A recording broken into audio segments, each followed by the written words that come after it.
Hi, everyone. Welcome to this edition of Crafting Connections. Today's session is called Impact in Action, How the Pandemic Has Affected Experiential Events. I have with me two projects, one project and one mega fashion event. On our Crafting Future site, we have with us a project which is a project in the terracotta craft cluster of Gundiali in Gujarat. We have with us Jay Thakkar, who's Associate Professor and Exhibition Curator at CEPT University. And we have with us Barney, Hare and Peter Jones. Barney is the founder and director of the British Ceramics Biennale. And Peter Jones is an artist, project manager, and festival manager, and lead artist for the Gundiali Residency Exchange. From our fashion industry side, we have Darshana Gajare. Darshana is now with IMG Reliance, where she's a sustainability enthusiast leading sustainable fashion initiatives, such as Sustainable Fashion Day at Lakme Fashion Week, Circular Design Challenge, and SHORE, which is a resolution on sustainability that was passed by Lakme Fashion Week last year. We're going to talk about how the pandemic has changed the plans for 2020 for this group of individuals. And I'd like to start by asking Jay to talk about the Crafting Futures project that was initially planned and give us a little bit of an overview of that. Thank you, Aliya. So the project that we are largely going to talk about is celebrating clay. As Aliya kind of pointed out, that this is with the terracotta craft community in a small village called Gundiali. It is around 7 kilometers from Mandvi. So there's a whole community of terracotta craftspeople who are there. So these are the broad Muslim community, which has been practicing there since nearly 400 years. That's what they claim. And there are more than around 125 families, who are kind of involved with the terracotta crafts. So this project came along with the, let's say, a long legacy, because we've been working there since past 5 years. And when the British Council kind of announced the Crafting Future grant, we thought this was kind of an apt scenario. And we applied for under the basically craft tourism. So the idea was to kind of promote this village. So it is not only the crafts, but largely the kind of set of a village which was there. And we wanted to take this further.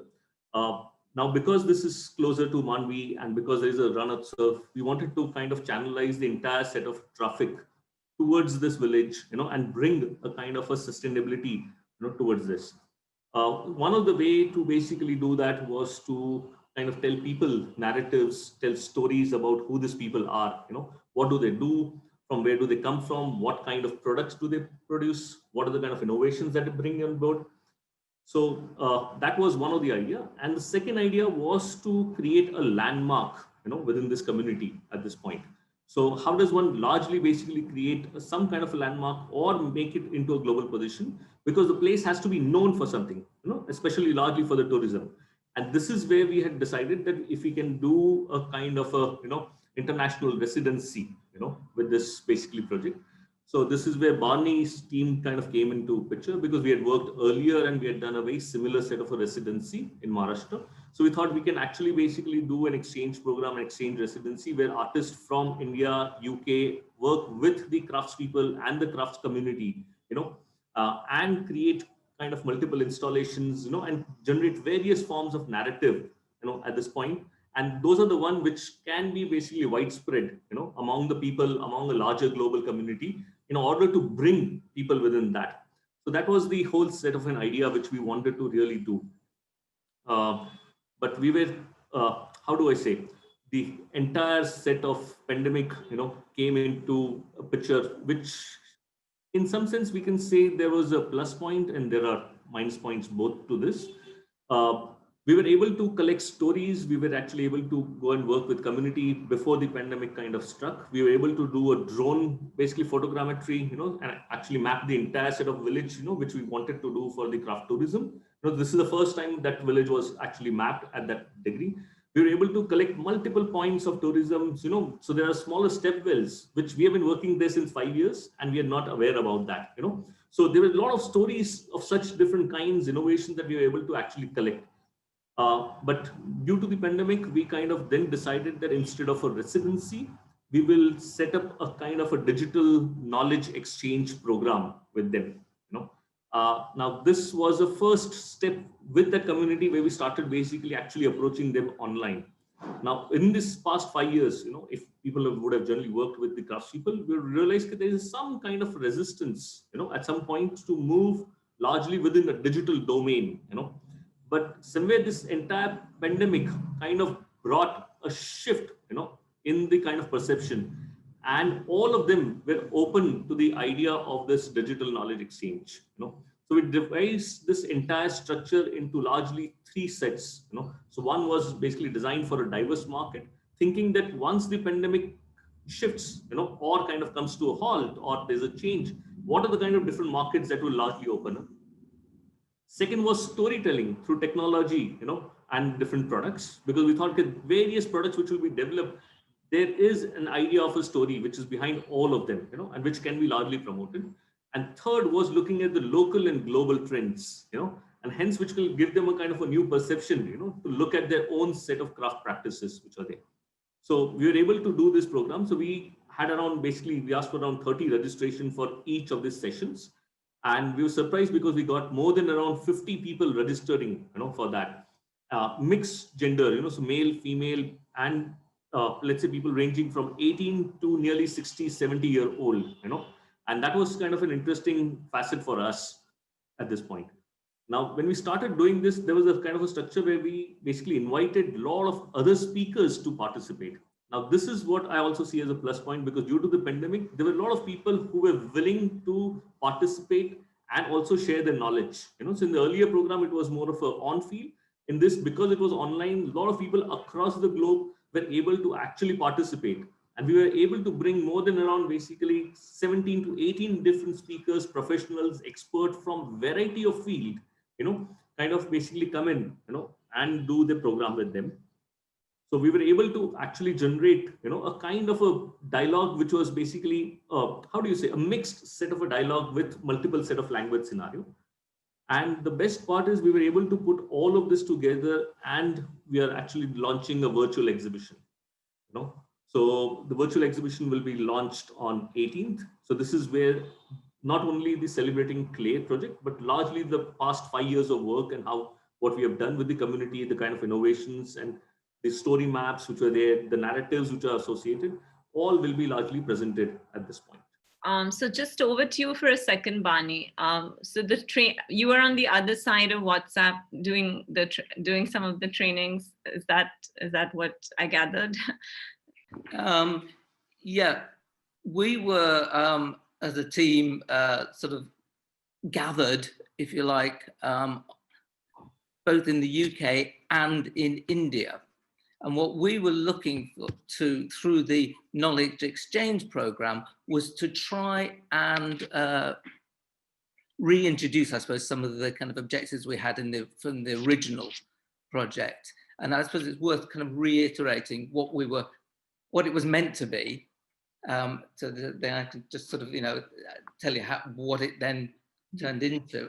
Because what we were looking to do as our role within this larger project, and we are very much the sort of secondary partners in this whole project, was to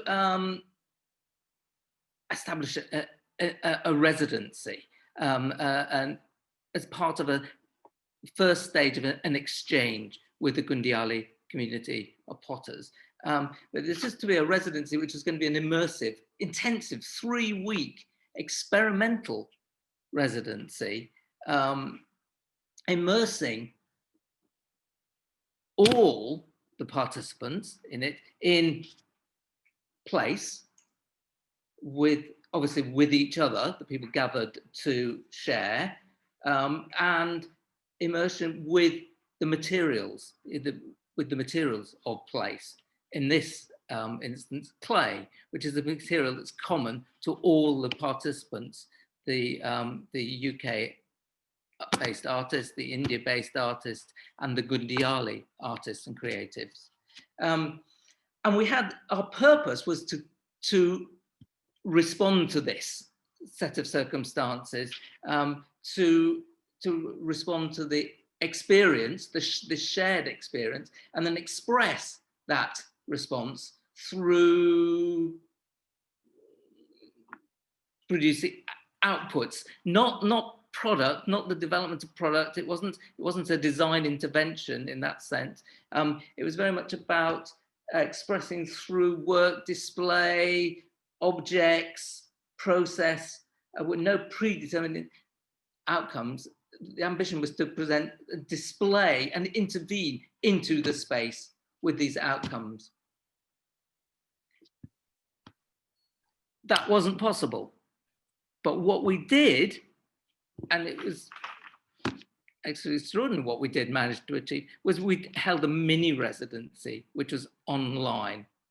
And it was obviously really scaled back in terms of ambition from there, but it really kept alive the value of the kind of there being an interaction between all the artists who are involved. Sure, great. No, I just want to, I don't want to lose the track of sort of spelling out what the scope of the events were. So I'm just going to hop over now to Darshana to give us a little bit of an overview of Lakme Fashion Week. Thank you so much. Firstly, congratulations, both of y'all, to be able to translate an on-ground project so beautifully in a virtual space. We've gone through that entire drill, and it's a massive task. I think a lot of us take digital for granted because everybody in this room have that amount of access to a virtual space, and we generally assume that everybody is, equally aligned with technology, has that sort of a skill set to, work with technology. But only once we get down into creating something different, I think that's when we realize, the nuts and bolts of it. Lakme Fashion Week is over 20 years old now and has always been an on-ground experience. It is known for its experience, the runway showcases, the meet and greets, the networking, the B2B aspect of the designers and the buyers, whether it's touch and feel. There is just so much of international travel that's happening. There are people and stakeholders coming in from different parts of the world. So to recreate that into a virtual space was honestly a huge challenge. And we were constantly then looking at, technological solutions to really see what way we can really recreate that on-ground experience in a virtual space. There were also a lot of international fashion weeks that happened digitally, which, sort of gave us some understanding of what's working, what's not working. And it was very crucial for us to keep that interactivity intact when we were actually moving to digital. So everything, was looked at it that, okay, if we have like a space and if that has to go virtual, then what will that look like? Every aspect, if people are coming for networking, then, how do we still replicate that into a virtual space? If there is B2B business happening, then, how do we do that? So there were a lot of features. So we started off by developing this virtual space, which we called the Lakme Fashion Week Hub. So it was a very beautifully 3D rendered interactive space where people could really feel as if they are in a certain place. And then they could navigate through different partners to see what's happening in their respective areas within that virtual space. Then to address the entire B2B business aspect, we actually created a separate portal, which is now called the virtual showroom. And we thought that it might just be a property that would last us for the Digital Fashion Week, but the response has been so amazing that we now plan to keep it as an ongoing property, as an extension of LFW's B2B angle. Then there was also, and the time, so typically Fashion Week happened around August, but this season, August was, I think at the peak of, cases in Bombay, and therefore we had to push it by October.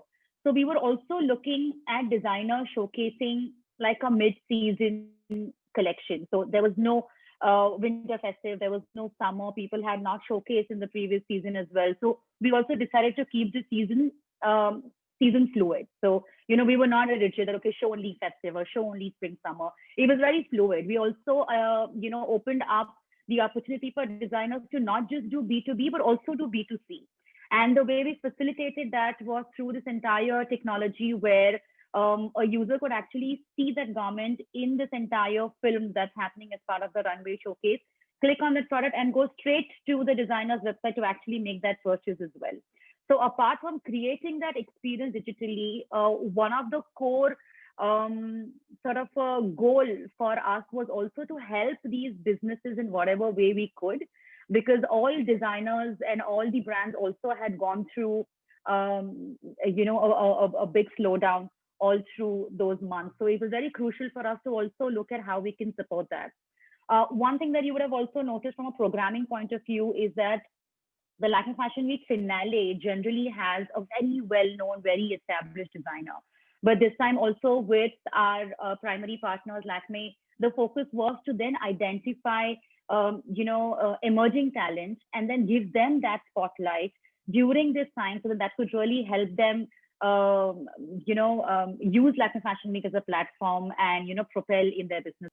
So we actually started a digital campaign before Fashion Week, where we were highlighting a lot of these artisan and designer collaborations that happened as part of the previous seasons of Lakme Fashion Week. And then, you know, we were also in talks with Creative Dignity, which has become this national movement now who's supporting artisans. And we kept talking with them all through those months to see how we can help, what we can do. And it has now come to a point where we are launching a program called All About India. And the idea is to build a platform where designers can really have access to clusters that are generally overshadowed by the ones they typically work with, or those who are in dire need, who were almost on the verge of collapse. So Creative Dignity and us, we are coming together and they are building this entire directory of clusters that would really, you know, be supported and, you know, get some value addition with the designers as well. So that actually stemmed out of this. So yeah, I think there's a lot. I'm sure we can talk as we go, so I won't take more time. You know, I think you could probably save some time for all of for what. Yeah. So I'm just gonna jump over to Barney and Peter right now, who have been patiently listening to us. And I wanted, since the craftspeople of India are now in the safe hands of Darshana and Jay, I wanted to check in with you a little bit on, you know, what we were discussing about what is the future for artist residencies. You know, how do you, you know, how do you see the scenarios playing out in the next sort of 6-12 months? If you could just chime in with your thoughts. Yeah. You want to? Okay. Well, I suppose that it's thrown up lots of questions, hasn't it, about actually the viability and sustainability of the kind of the residency model as we used to, as it has been conceived. We absolutely still hold to the idea of the residency model as an agency who can facilitate these things as an exchange, a model of exchange. It's a two-way process, and the exchange, the residency, and actual location of the artist, the creative in the other space remains a vital experience. We know that it's transformative. It's extraordinarily beneficial, not only just to the individual, but it is to the whole, the concept of the development of creative practice. But, you know, it's the current sense of the COVID, the set of circumstances set up by the pandemic has made us not only, well, it's not only set up kind of limitations and restricted opportunities, but it does throw up the questions about how sustainable and how we can justify sustaining on a long-term basis. I'm not really answering your question, other than we are committed to finding models which can, to build models, to build the relationships, to build the exchange, which can sustain a blended version of the residency and exchange. So conducting it online in a meaningful way, as well as also offering the potential for the actual in-person, the physical exchange. No, I mean, for, even when we discuss, for in craft related fashion, the idea of place is very important, because as we were also discussing earlier, Darshana, this capturing the traditional knowledge of the region, of the family, of the village, that generational knowledge that comes from the space also, like even if it's for a weaver or a dyeing technique or embroidery style. So, I mean, at some point, and when we're talking about how do we preserve this knowledge, whether it's for ceramics or whether it's for weaving, like when I sit and I look at it, I'm saying, what, they're very similar things that we're considering, which is preserving that original community and keeping that community sustainable, healthy. The idea of the visits to clusters is super fascinating. The fact that you're trying to develop a space where people can go and see and immerse themselves in the Gundyali artists. I'm just imagining if we could do the same thing for weaving clusters, where, and I know they've done it for themselves in a few places, like for Patan Patola, there's a museum if you go there, because now everything is like everything is history. It's getting to that stage. But I think that there's so many things that, there's so many cross learnings that, just from talking to you today, I just feel that there's so many cross learnings in terms of preserving the spaces, the traditional spaces where this knowledge comes from. And just wanted, if you guys could respond. I think Barney's already, he set me off on this trail. Darshana, Jay, Peter, if you guys want to sort of pick up on that. Or Barney, if you want to say more about it.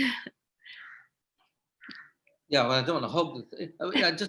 It was actually just slightly challenge you on the word that you're using about preserving these spaces. I don't think it is about preserving. It's not about holding things in aspect or, creating museums, if you like. It is very much about the supporting, working with, collaborating with the development of practice, and it's through that development of practice which is grown through. It comes through the whole tradition, but it's not. It's rooted in the traditions, but it's not anchored there, and that's. I think that's really. And this is. There are lots of examples where it is happening. I think what is really important about this model is that this is a very local model. It's that we need to respect and support in ways that we can, that actually retain that local identity, but place it, that local identity, the skill, the people, but locate it in the global context. Sorry, Pete, did you want to? I don't think you've left anything to add, really, except that I think what has come out of what we've done is that it feels that it's really possible now, which where I don't think you necessarily, without her going through what's happened, whether we would conceive that it was. I think, especially as an artist, I think now it seems that it's really worth pursuing. I suppose that's in summation. Adding to what basically in some sense, Barney was saying, I do agree that it's not really about preserving something. I think so. That was very anthropologist kind of a view which used to be there. Okay, let's basically record, let's fossilize, let's create kind of a museums, and let's put this knowledge somewhere, out of that place or out of that context. So I think so. One of the let's say greatest disruption, in some sense, this pandemic has done is to basically put everybody on digital space, irrespective of which basically economic background, which kind of social background, which place do they come from. Everybody has now moved to this digital space. And I thought that is something which is very interesting, because we have people in community who are kind of recording, their processes, their talks, their stories, and they're also on basically various social media platforms. And in some sense, everything that we are talking about that place, in terms of narratives, in terms of process, material, who they are, how do the community operate, all of them are going in possibly a kind of an unorganized manner, but everything is kind of slowly coming out, and in some sense, it has now formulated itself in some or the other corner of the digital space, and which I feel is very interesting, because it is now not fossilized, but it's like a bits and serbs, it's like having a grandmother in your house who constantly keeps on telling you, okay, let's do this, let's do that, and she's there. So it's like an ever presence. It's like a digital presence of this grandeur knowledge, which is basically there. The way I see this is, and I thought that's an amazing part to this, because unlike, let's say, the way possibly I would not want to, but the way kind of let's say a larger body or a system basically think, in that manner of kind of, saying, let's kind of take this at a more massive level. I think it's this decentralization which has happened due to this disruption. I think that has created an interesting set of a stir among people, the way we've started exchanging. Because imagine earlier, when people would actually come on a video calls, they would be really prepared, and it was only a one-way dialogue which would always happen. Now there is basically it's like we are talking. There's a whole discussion. There's a whole discourse of a different nature which is emerging. And this discourse is also now happening with the craft sector, with people at that level, and with us. So like on 18th, when we are basically bringing the panel, so of course we are getting basically the head of arts from the British Council, Jonathan, but at the same time we are bringing the artisans, from Gundyali to come on the same platform at the same stage. Now that's what I feel that the digital space has allowed us to kind of do that, that kind of discussions to kind of emerge at this point. I just want to say that Sustainable Fashion Day has been bringing artisans onto the same stage for a while. You want to tell us a little bit about what happens, what would used to happen with before in the old days? Yeah, actually, so I just wanted to highlight, a couple of initiatives. So I think this was with one showcase with Anita Dongre, and also with a lot of other collaborations with artisans and designers, where Sustainable Fashion Day has actually gotten the real hands on the ramp to work with the models, with the designers in front of. And it's beautiful to with this audience are extremely women. There was also an entire conversation focusing on organic farming. And there was an organic farmer couple also who had come in, this is a collaboration with CNA Foundation. And it was beautiful the way that they used this platform to also talk about organic farming and what it means and why people need to know more about it. So there have been multiple occasions where I think Lakme Fashion Week has been able to spotlight artisans in this entire glamorous space, so to say. But there's another organization that I would like to mention here, which is the DEF, which is a Digital Empowerment Foundation, who sort of started way ahead of this entire digital progress right now. So they have been trying to set up internet connections and this entire computer lab for the newer generations of artisans to be able to design through technology. And because this is not a new initiative, I think this entire phase would have been really crucial for them, because, you know, it was not the new skills that they were learning. They actually got an opportunity to really showcase their best in this moment where everything was going digital. Apart from that, I also want to highlight that there is a lot of impact tourism or social impact travel that, you know, is being promoted now. Of course, travel in these times have been restricted, but I think overall, from a preservation point of view, this new generation is willing to sort of go and experience the art, the culture, the craft in person. I think that is becoming more and more important. Of course, you know, we've done a great, in fact, with British Council only, you know, Aliya, that entire Crafting Futures of Northeast that was done, where, you know, 2 designers actually went to the clusters there, and there were beautiful documentaries that were recorded that time that still you know, become like the highest views wherever you put them. You put them on Fashion Revolution, you put them on British Council, you put them on Lakme Fashion Week.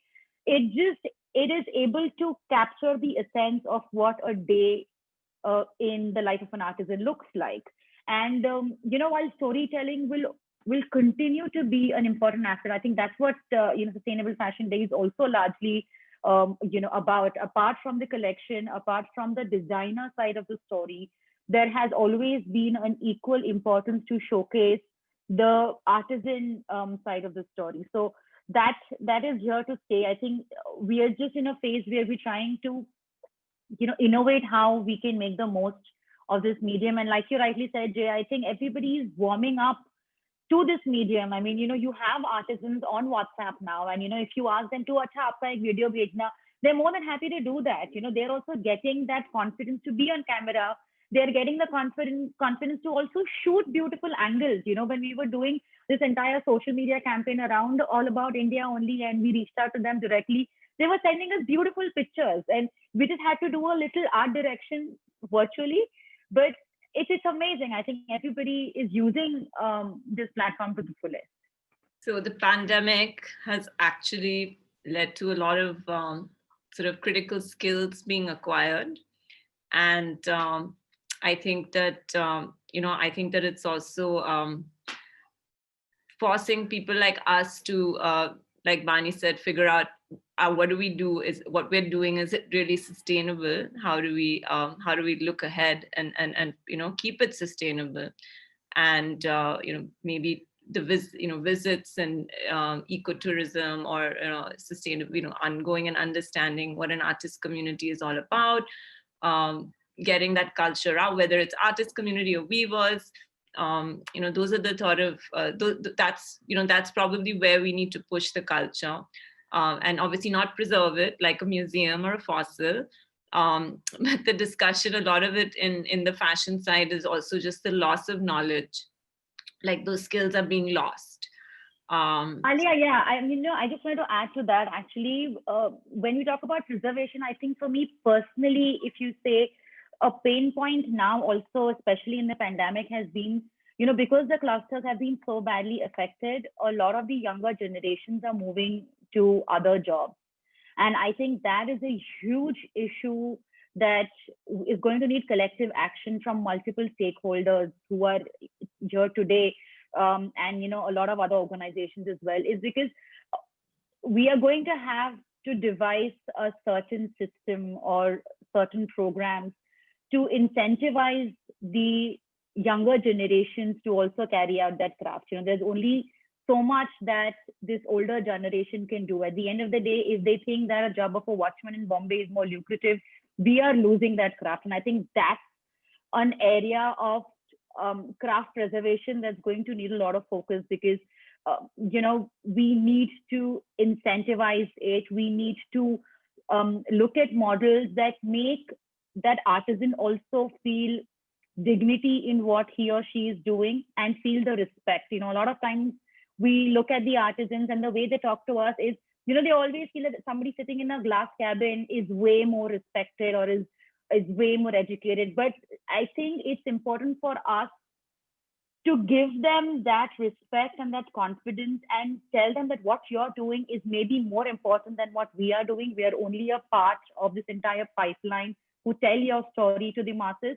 But that confidence in that entire community is very important. I'm not sure what we're going to do at this point yet, but that is like a personal sort of a problem that I would really like to solve along with others. I'm just asking these gentlemen to give us the answer.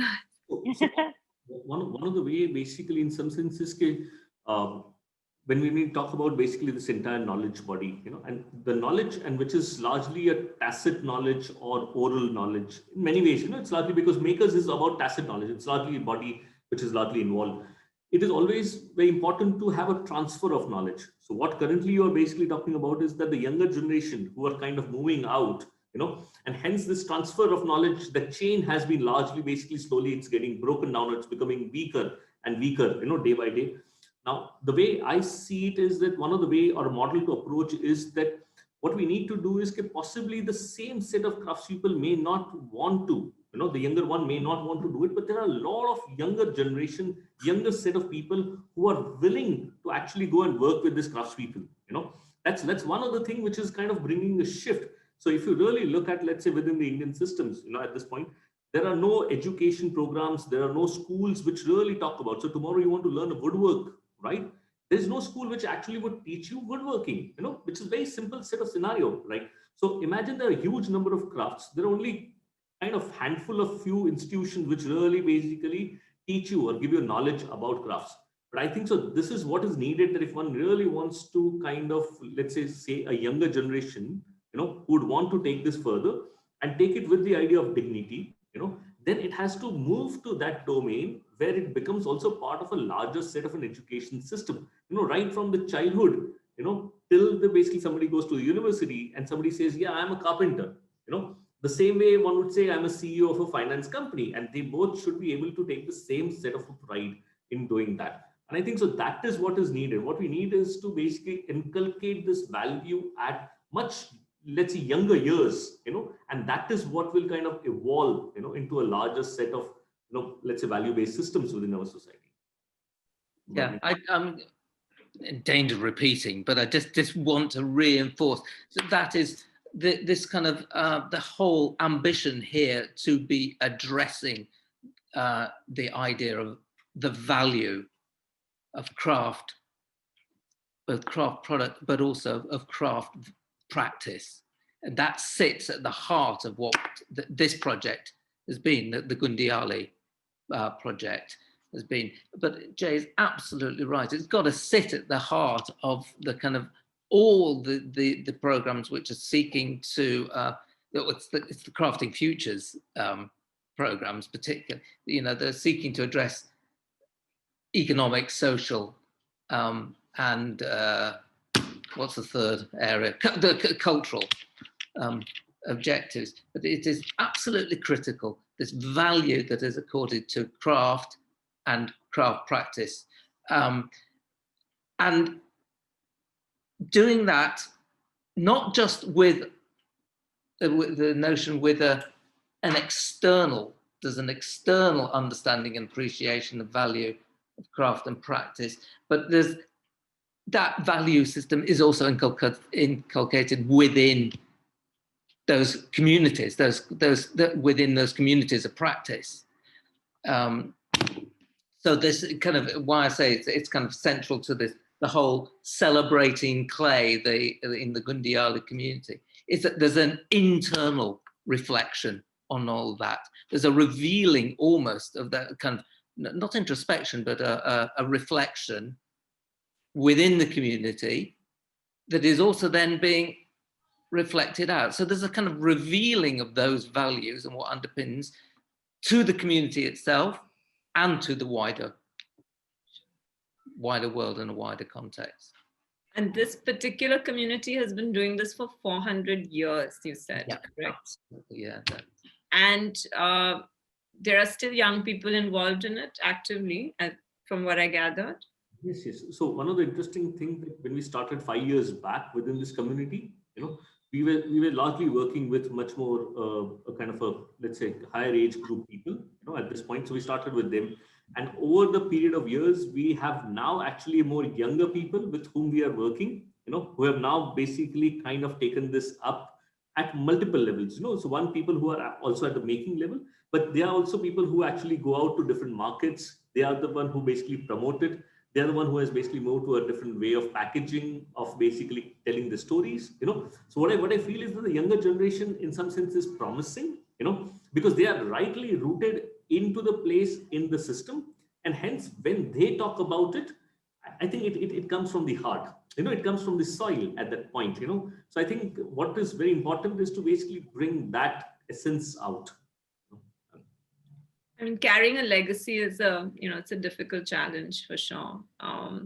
And keeping the community going. I think the challenge of even though we don't like to say products, but at some point they are products. I mean, my other question would be, the community, does it, is this the only trade that it does, or are there other, do they have other jobs? Like when we talked with the Pingali puppet community, they all had other jobs, and puppeting was on the side.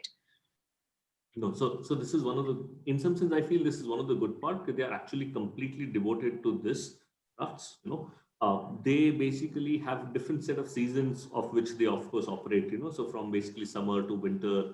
They largely basically started with the idea of making the pots, but now the basically market is much more diverse, so right from bottles to toys to even basically making roofing systems, or basically making the objects which have become part of the wall as an installation. So they have now kind of basically diversified, right?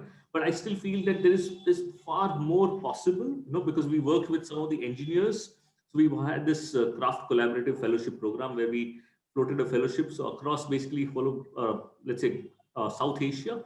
There are a huge number of people who came on board. So out of which we selected 8 people who worked actually closely on ground, with them to develop a vast range of products. And one of them was a cooling system, So using terracotta as basically a passive cooling system, where the water flows in and it basically brings that. So it was a kind of an architects and engineers who came on board, who worked with them and developed the system. So some of them have actually basically developed that into their houses, in the community, So there are a lot of small innovations which are basically bringing in.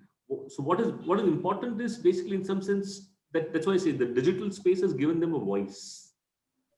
In some sense, a kind of a route or a channel or a medium to say that, we are here, so I think that's a good part about pandemic. No, definitely. I mean, I think everybody should have a terracotta cooling system in their houses. What are we waiting for, guys? No. So we're just about hitting 1 hour mark. Thank you so much. Time has flown. It's been a great conversation. Just wanted to do one last round. If anybody wants to add anything, or anybody wants to ask each other or me or anybody any questions, anything else we'd like to say? Just one last parting set of scenario. What has happened is, see, we have been, since basically, let's say, post-independence, there was a kind of a shift in India towards the way the crafts or the idea of Swadeshi, local was seen, so there was a more shift towards the idea of modernism, at some point. And in that scenario, basically, a lot of people kind of ignored what was the local knowledge or regional knowledge or systems which are basically part of that. And whenever we basically work with the craftspeople, we have been working since kind of many years. I've met huge number of people who basically say that, some of this, they look at the craft from 2-3 aspects, So one from a very conservationist aspect and says, let's basically preserve it, let's fossilize it, let's basically hold them together.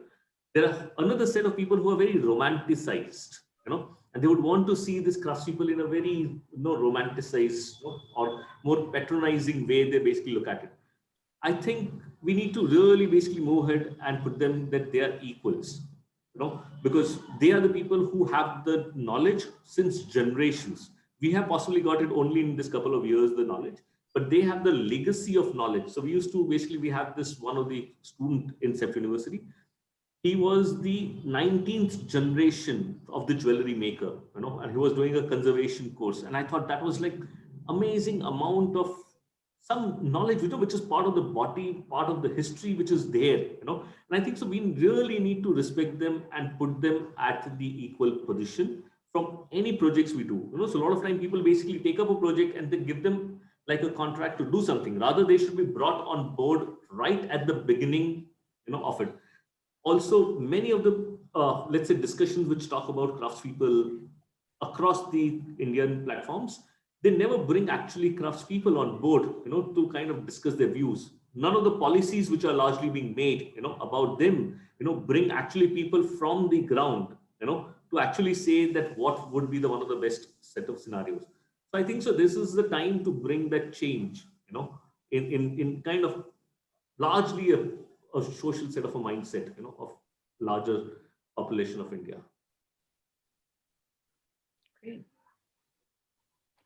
And Barney, just wanted to, thought that popped into my head actually, was we in India, we sort of take it for granted that, where India has a lot of handicraft tradition and, we have craft communities, and we don't ordinarily associate the UK or, any places, in too many places in Europe, or to have a very dynamic or big craft community, which obviously is, it's a misconception, because we have over the last couple of years met some very passionate artists, and we've begun to understand a lot about the idea of craftivism and the maker movement and stuff like that. I was just wondering if you could speak a little bit about, how craftspeople are doing, and what, what is happening. What is that? You keep saying, the craft is a practice, craft is a belief. Like, tell us a little bit more about how that's different from not doing that. That's a big question. I know, but I realized that we didn't cover it. And I think it's something that it's really important that people understand that this is not just about, this is something that's, there is a global culture, and we don't recognize that enough, especially because in India, a lot of it is bogged down by narratives of development, and it's not seen as a choice. It's seen as, oh, you have to do this. You can't step out of that world. So I wanted to, I just wanted to put it across to you, because presumably, you didn't have to do this. So just wanted to kind of, I know please take as much time as you want, because I think it's important for people to understand this choice. So. There's a craft sector, obviously, but the kind of, even the term craft is a rather unstable term. It's not a really clearly well-defined sector. There are agencies that operate within it, but they operate within a larger constituency around really visual arts practice. And there's a whole ecology that is a kind of supports that, works with that, including I couldn't tell you how many practitioners there are but quite a lot. If you talked about sort of professional craft people, yeah, a reasonable amount. Yeah, and if you measure it, there are measures which can determine what contribution they make to the economy, and the craft sector is seen as part of the creative industry sector, which is in the UK seen as one of the major development sectors. As I say, it's a bit hard to pin it down to the craft, but then there are subsectors within it, and we work within one of the subsectors, which is ceramics, and that is a big subsector within the craft. But we actually already, as soon as I start saying that, we break free of the term ceramics as a defining sector, and we talk about clay as being the material with which we are that we work with those creatives who use that material, whether in the creation of ceramics or in the creation of work or programs which engage people through that material. Getting very tied up here. No, well, there are probably at least several more subdivisions of that we put with the Yeah. that we don't necessarily would consider ourselves directly involved with. Yeah. It's quite a complicated work, Yeah. isn't it? It was too big a question. So I'll just return to some sort of kind of headline. I mean, obviously, the whole cultural sector is thrown into a crisis because of COVID, because of the restrictions on activity, people's ability to not only make and work, this is artists, creative practitioners, but also the ability to address audiences and markets, and so the economy is kind of disrupted by the current set of circumstances. There are a number of initiatives which are trying to kind of mitigate some of the kind of worst aspects of that, but yeah, we're looking to a kind of a period in the not too distant future when things can be rebuilt, re-established, and recalibrated. We're not, and I'm not wanting to overplay this. I think as a sector, we're kind of perhaps less devastated by the kind of the consequences of the COVID than others are within the cultural sector. But what, and it takes right back to the kind of the start of this whole discussion, it's the kind of what has been really affected is the live engagement, the engagement with the interaction between people, and the live engagement with material and experiential. No, I think there's a long way to go for digital. I think we are still only scratching the surface.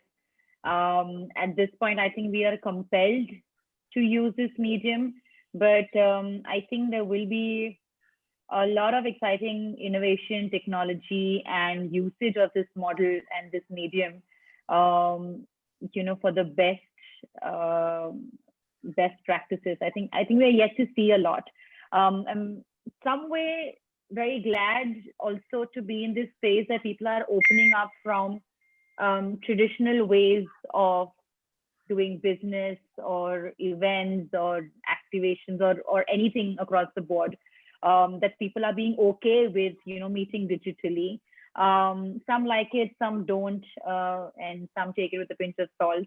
But I definitely feel that it's only the beginning, and we are yet to see a lot more innovation in this. Of course, the touch and feel, the experience, that element of actually being in a space is crucial, and we are humans and we crave all that, and we will continue to.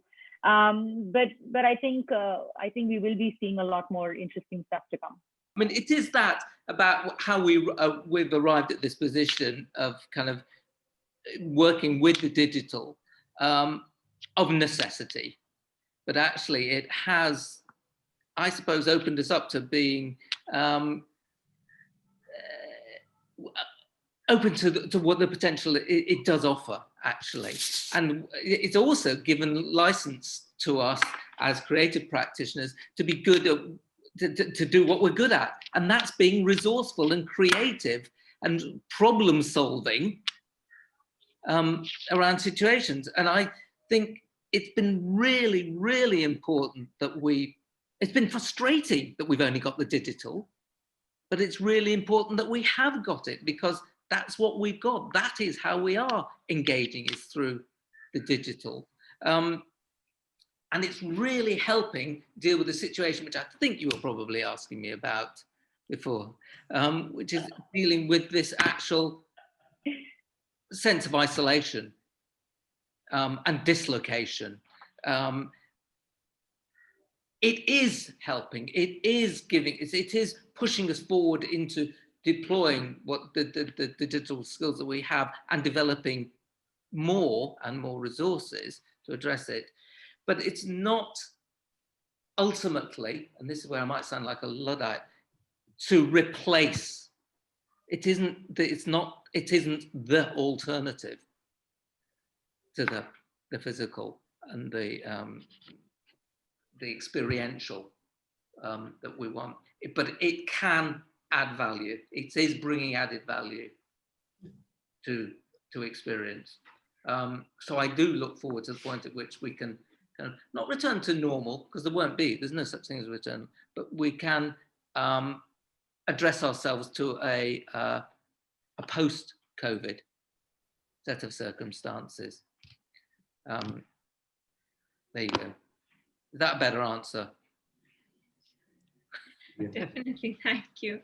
I mean, I think that it's been really eye-opening that COVID has made us all sit back and add some skills and help each other skill up, and we've created a new chain of networking and chain to the exploitation, selling. How do I sell? How do I present? How do I preserve? How do I find the next customer? Or how do I get a visitor in, even though I'm not allowed to physically allow them in. So it's forced us to use a truism, which my friends tell me never to do, but necessity is the mother of invention. And I think, yes, it definitely shook us up. And I think also one of the things that people kept telling me, especially for on-ground events, is stuff like, oh, but our environmental footprint is much lesser this year. So I'm guessing the hybrid model will definitely play out, over the next couple of years as well. So I just would like to thank everyone. Thank you so much for giving your time before to prepare and today on the panel. And thank you so much, Barney and Peter. Thank you so much, Jay. Thank you so much, Darshana. And it was really lovely chatting with you guys. And I hope we can keep having these conversations and about this and so many other things, since we have so many things that we can talk about. So thank you so much, and see you guys soon. Take care. Thank you so much.